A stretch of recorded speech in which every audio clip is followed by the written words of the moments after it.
পুরুষ মানুষগুলো জান্নাতে যাবে বিষয়টা এমন নয়। আমার নবীজি জানায় দিলেন, ও দুনিয়ার সকল মানুষ, আজ থেকে বহু বছর আগে জানায় দিলেন, ও সাহাবীরা রে, দুনিয়ার জমিনে শুধুমাত্র পুরুষ মানুষগুলো জান্নাতে যাবে বিষয়টা এমন নয়। আমি আল্লাহ রাব্বুল আলামিন বলে দিয়েছি, ওয়া মান ইয়ামাল মিনাস সালিহাতি মিন যাকারিন আও উনসা ওয়া হুয়া মুমিনুন ফাউলাইকা ইয়াদখুলুনাল জান্নাহ।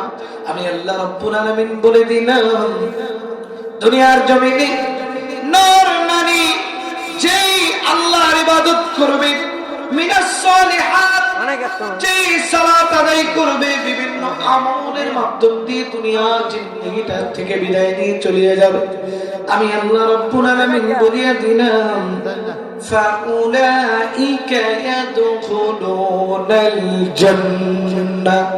আমি আল্লাহ তাদের জন্য রেখে দিয়েছি সুসজ্জিত সুসম্মিলিত জান্নাত। আমার আল্লাহ রাব্বুল আলামিন বলেন, ওয়ালা ইয়াযলিমুনা নাকিরা। আমি আল্লাহ রাব্বুল আলামিন বলে দিলাম, যেই সমস্ত মানুষগুলো নর নারী যেই হোক না কেন, দুনিয়ার জমিনে ভালো কর্ম করিয়া যদি আমি আল্লাহর দরবারে হাজির হয়ে যায়, আমি আল্লাহ কথা দিলাম, ওয়ালা ইয়াযলিমুনা নাকিরা। আমি আল্লাহ রাব্বুল আলামিন তাদেরকে কোন প্রকার আযাবের বা কোন প্রকার আগুনের স্পর্শ তাদের শরীরে হতে দিব না। প্রিয় ভাইরা আমার, যেই কথাটি বলতেছিলাম, আল্লাহ রাব্বুল আলামিন বলেছেন এই আয়াতের মাধ্যমে শুধুমাত্র পুরুষরা জান্নাতে যাবে বিষয়টা এমন নয়, নারী জাতিরাও জান্নাতে যাবে। একদিনের ঘটনা, আমার নবীজি সাল্লাল্লাহু আলাইহি ওয়াসাল্লাম মসজিদে নববী থেকে আসলেন। হযরত আয়েশা ডাক দিয়ে বললেন, ও নবীজি, আপনি আমাদেরকে একটু জানায় দেন না কোন 6 শ্রেণীর নারী হাসতে হাসতে জান্নাতে যাবে। আমার নবীজি ডাক দিয়ে বললেন, ও আয়েশা, শুনে নাও কোন 6 শ্রেণীর নারীগণ জান্নাতে যাবে, হাসতে হাসতে জান্নাতে চলে যাবে। আমার নবীজি ডাক দিয়ে বললেন, ও গো আয়েশা, শুধুমাত্র 6 শ্রেণীর নারী যে জান্নাতে যাবে বিষয়টা এমন নয়। এই যে 6 জন নারীর নাম আমি নবীজি উল্লেখ করব, এই 6 জন নারীর সঙ্গে দুনিয়ার শত শত হাজার হাজার নারীগণ জান্নাতে যাবে। হযরত আয়েশা জানার আগ্রহটা আরো বেড়ে গেল। নবীজিকে ডাক দিয়ে বললেন, ও নবীজি, আপনি আমাকে জানায় দেন কোন 6 শ্রেণীর মানুষগুলো জান্নাতে যাবে, কোন 6 শ্রেণীর নারীগণ জান্নাতে যাবে, এবং কোন 6 শ্রেণীর নারীগণের সঙ্গে দুনিয়ার হাজার হাজার নারীগণ জান্নাতে যাবে। এটা জানতে চান কিনা বলেন? মানুষ অনেক আছে মনে করে নারীরা হয়তো বা জান্নাতে যাবে না, কিন্তু আল্লাহ কি নারীদের জন্য জান্নাত বানাইছে না শুধু পুরুষের জন্য? আমার আল্লাহ রাব্বুল আলামিন বলেছেন, দুনিয়ার জমিনে যেই ইবাদত করবে আমি আল্লাহকে রাজি খুশি করাবে আর দুনিয়া থেকে বিদায় নিয়ে চলে আসবে, আমি তাদের জন্য রেখে দিয়েছি জান্নাত। কথা টানে ভাই, কথা টানে। আমার নবীজি খাদিজাকে ডাক দিয়ে বললেন, ও খাদিজা, শুনে নাও, দুনিয়ার জিন্দেগিতে কোন নারীগণ বিবি খাদিজার সঙ্গে জান্নাতে যাবে। আমার নবীজি যখন বললেন, খাদিজা রাদিয়াল্লাহু তাআলা আনহা ডাক দিয়ে বললেন, ও নবীজি, আমি তো জানতে চাই কোন 6 শ্রেণীর মানুষের সঙ্গে জান্নাতে যাবে। নবীজি ডাক দিয়ে বললেন, 1 নাম্বার বিবি খাদিজার সঙ্গে দুনিয়ার ওই সমস্ত নারীগণ জান্নাতে যাবে। নবীজি বললেন, কোন সমস্ত নারীগণ জান্নাতে যাবে নবী জানতে চাই। আমার নবীজি ডাক দিয়ে বললেন, দুনিয়ার জমিনে স্বামীর বিপদে যারা অর্থ দিয়ে সহযোগিতা করবে, যারা স্বামীর বিপদে অর্থ দিয়ে সহযোগিতা করবে, তারা বিবি খাদিজার সঙ্গে জান্নাতে যাবে।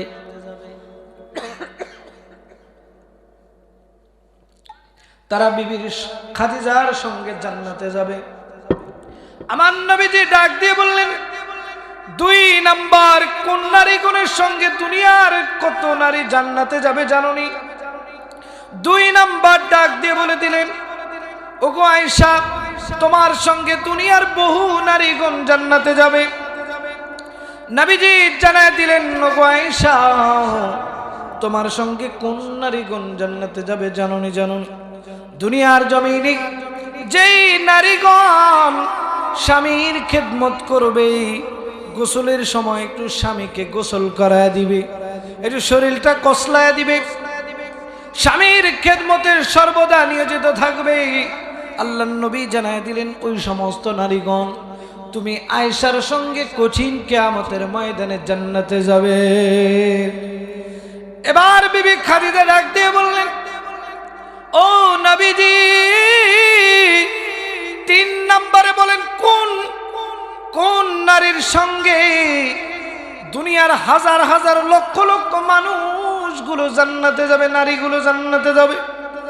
আমার নবীজি জানায় দিলেন, 3 নম্বরে হযরতে সুমাইয়া জান্নাতে যাবে, আর সুমাইয়ার সঙ্গে দুনিয়ার বহু মানুষগুলো জান্নাতে চলে যাবে। আমার নবীজিকে ডাক দিয়ে বললেন, নবীজি, কোন কারণে সুমাইয়ার সঙ্গে জান্নাতে যাবে তারা? আমার নবীজি জানায় দিলেন, যারা দুনিয়ার জমিনে ইসলাম পালন করতে গিয়ে কষ্ট পাবে, বোরকা পরবে, পর্দা করতে গিয়ে আহাজারির শিকার হবে, তুচ্ছ তাচ্ছিল্যের শিকার হবে, যারা দুনিয়ার জমিনে যেই নারীগণ পর্দা করতে গিয়ে মানুষের বিভিন্ন ধরনের কথা শুনবে, তুচ্ছ তাচ্ছিল্য করা হবে, ওই নারীগণ হযরতে সুমাইয়ার সঙ্গে জান্নাতে যাবে। বিবি খাদিজা ডাক দিয়ে বললেন, নবীজি 4 নাম্বারটা বলেন, কোন শ্রেণীর নারীগণের সাথে দুনিয়ার আরো বহু নারীগণ জান্নাতে যাবে? আমার নবীজি ডাক দিয়ে বললেন, 4 নম্বরে হলো ফাতেমা জান্নাতে যাবে। নবীজিকে ডাক দিয়ে বললেন, ওগো নবী, ফাতেমার সঙ্গে যারা জান্নাতে যাবে তারা কোন কাজ করার কারণে জান্নাতে যাবে? আমার নবীজি ডাক দিয়ে বললেন, ফাতেমার সঙ্গে ওই সমস্ত নারীরা জান্নাতে যাবে যেই সমস্ত নারীগণ দুনিয়ার জমিনে স্বামীর অনুমতি ছাড়া কোনো কাজ করবে না, স্বামীর অনুমতি ছাড়া ভিক্ষুককেও ভিক্ষা দিবে না, স্বামীর অনুমতি ছাড়া ঘর থেকে বাইরে তো দূরের কথা, স্বামীর অনুমতি ছাড়া ভিক্ষুককেও ভিক্ষা দিবে না, ভিক্ষুককে তো ভিক্ষা দিবেই না, বরঞ্চ কোনো কাজ করবে না। আমাদের বর্তমান সমাজটা কিরকম বলেন তো? এরকম, এর বিপরীত। এই জন্য নবীজি বলেছেন, ফাতেমার সঙ্গে ওই নারীগণ জান্নাতে যাবে যেই নারীগণ দুনিয়াতে স্বামীর হুকুম আহকাম গুলো মেনে চলতে পারবে। দুনিয়ার ওই সমস্ত নারীগণ হযরতে ফাতেমার সঙ্গে জান্নাতে যাবে। এবার খাদিজা ডাক দিয়ে বলতেছে, ও নবীজি 5 নাম্বারটা বলেন, কোন নারীর সাথে দুনিয়ার নারীগণ জান্নাতে যাবে? আমার নবীজি ডাক দিয়ে বললেন, ও খাদিজা শুনে নাও, শুনে নাও, শুনে নাও, তুমি 5 নম্বরে জান্নাতে যাবে বিবি রহিমা। বিবি রহিমার সঙ্গে দুনিয়ার কোন নারীগণ জান্নাতে যাবে এইটা আমাদের অনেকেরই অজানা রয়েছে রে ভাই আমার। আমার বাবাজি, রহিমা এমন একজন নারী ছিল যে স্বামীর শরীর থেকে পোকাগুলোকে জিহ্বা দিয়ে টেনে টেনে উঠাইতো। আমরা জানি কিনা বলেন? আরে বাবাজি আমার, দুনিয়ার জমিনে যদি কোনো স্বামী অসুস্থ হয়ে যায়, দেখবেন স্ত্রী দুনিয়াতে তো তার সংসার করে না, বরং চলে যায়। আর বিবি রহিমা ওই সময়টাতে হযরতে জাকারিয়া রাদিয়াল্লাহু তাআলা আনহা, হযরতে জাকারিয়া আলাইহিস সালাম তার শরীর থেকে পোকাগুলোকে কেমন ভাবে জিহ্বা দিয়ে টেনে টেনে উঠায় নিত জানেননি? আরে বাবাজি, নবীজি ডাক দিয়ে বললেন, বিবি রহিমার সঙ্গে ওই সমস্ত নারীগণ জান্নাতে যাবে যেই সমস্ত নারীগণ দুনিয়ার জমিনে অসুস্থ স্বামীর সেবা যত্ন করবে, অসুস্থ স্বামীকে নিজের মনে করে সেবা যত্ন করতে থাকবে, ওই সমস্ত নারীগণ বিবি রহিমার সঙ্গে জান্নাতে যাবে। এবার খাদিজা ডাক দিয়ে বললেন, নবীজি আপনি তো 6 জন নারীর কথা বলেছেন, ও নবীজি 6 নম্বরে কোন নারীর সঙ্গে দুনিয়ার কোন নারীগণ জান্নাতে যাবে আমাদেরকে একটু বলিয়ে দেন না গো নবীজি। আমার নবীজি ডাক দিয়ে বললেন, ও খাদিজা 6 নম্বরে যিনি জান্নাতে যাবে তার নাম হলো বিবি আসিয়া। শুধুমাত্র বিবি আসিয়াকেই জান্নাতে যাবে বিষয়টা এমন নয়, আল্লাহর নবী জানিয়ে দিলেন শুধু বিবি আসিয়া জান্নাতে যাবে বিষয়টা এমন নয়। বিবি আসিয়ার যে একজন দাসী ছিল তার নাম ছিল মাসিতা, এই বিবি আসিয়ার যে দাসী ছিল সেও জান্নাতে যাবে। খাদিজা রাদিয়াল্লাহু তাআলা আনহা ডাক দিয়ে বললেন, আরে নবীজি কি বলেন, তার দাসী কেমন করে জান্নাতে যাবে? কি এমন আমল করার কারণে জান্নাত পাইল সে? ও নবীজি বলেন না কেন জান্নাতে যাবে, কেন জান্নাতে যাবে?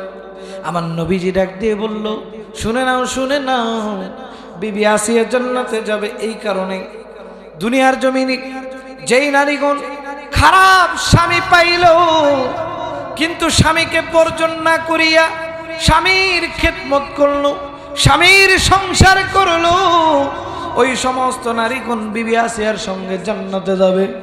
প্রিয় ভাইয়ার আমার, খাদিজা প্রশ্ন করলেন, নগো নবীজি আপনি আমাদেরকে জানায় দেন কেন বিবি আসিয়ার দাসীও জান্নাতে যাবে গো নবী, আমরা জানতে চাই।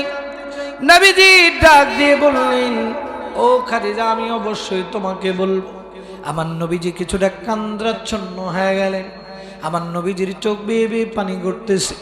নবীজি ডাক দিয়ে বললেন, ও খাদিজা জানো নি সেই মর্মমরদ কথা, সেই বর্বরতার কথা তুমি জানো নি?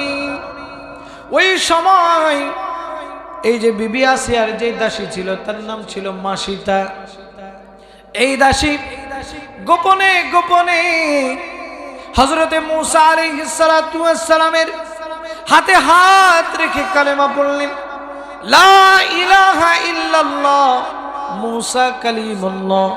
তিনিও মূসা নবীর আদর্শে আদর্শিত হয়ে গেলেন, জীবন বাস্তবায়ন করাবে।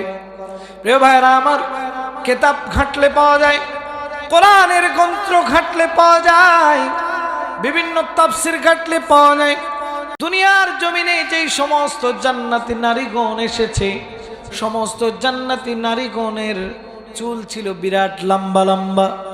আরে ভাই আমার, দুনিয়ার জমিনে যেই সমস্ত জান্নাতি নারীগণ এসেছে প্রত্যেকের চুল এত লম্বা ছিল যে তাদের চুল যখন ভিজে যেত তাদের চুলগুলো রোদ্রে শুকাইতে দেওয়া লাগতো। এই যে বিবি আসিয়ার দাসী মাসিতা, উনি ছিল হচ্ছে চুল শুকানোর দায়িত্বে। আরে ভাই আমার, হঠাৎ করে একদিনের ঘটনা, হযরতে মূসা আলাইহিস সালাতু ওয়াস সালামের ঘটনা, সময়কালের ঘটনা বলছি। প্রিয় ভাইরা আমার, কোরআনের মধ্যে এসেছে বিভিন্ন জায়গায় ফেরাউনের নাম, হাদিস ঘাটলে পাওয়া যায় এই মাসিতার ঘটনা। এই মাসিতা একদিন বিবি আসিয়ার চুলগুলো আশ্রয় দিতেছিল, হঠাৎ করিয়া তার হাত থেকে চিরুনিটা মাটিতে পড়ে যায়। আর এই মাসিতা হঠাৎ করিয়া চিরুনিটা যখন উঠাইতেছিল তখন মুখ ফসকে জোরে বলে ফেলে বিসমিল্লাহ। বিসমিল্লাহ শব্দের অর্থ কি বলেন তো? আমি আল্লাহর নামে শুরু করিলাম, আমি প্রভুর নামে শুরু করিলাম। এবার ফেরাউনের কন্যা ছোট মানুষ, এত তো বোঝে নাই, দেখে মাসিতা কেন যেন কোন প্রভুর নামে শুরু করলো। এবার ছোট মানুষ দৌড় দিয়ে চলে গেছে বাবার কাছে। বাবাকে ডাক দিয়ে বলো, গো বাবা, আমি তো জানি দোজাহানের বাচ্চা হইলা তুমি। ফেরাউন কি বাচ্চা বলেন তো? ফেরাউন কে? কাফের, মুনাফিক, মুশরিক। ফেরাউন কিন্তু খোদা নয়, কিন্তু ফেরাউনের ছোট মাসুম বাচ্চা ভেবেছে আমাদের খোদা তো একমাত্র ফেরাউন। তাইলে যদি কোনো কাজ শুরু করতে হয়, তাহলে হঠাৎ করে আমাদের দাসী কেন বিসমিল্লাহ বলল? এর জবাব কে চাই, কে জানা বলেন? এবার ফেরাউনের অন্তরের মধ্যে একটা মনক্ষুণ্ণ হয়ে গেল, রাগান্বিত হয়ে গেল ফেরাউন আদেশ দিলেন, তোমরা দাসী মাসিটাকে পাকড়াও করে ফেলো। কোন আল্লাহর নামে ও চিরুনিটা উঠাইল? আমি জানতে চাই কোন আল্লাহর নামে চিরুনি উঠাইল। এবার সেই মাসিটা কাঠগড়ায় দাঁড় করানো হলো, তাকে ডাক দেওয়া হলো, জিজ্ঞাসাবাদ করা হলো। তিনি ডাক দিয়ে বললেন, আমি মুসা কালিমুল্লাহর আল্লাহকে বিশ্বাস করি।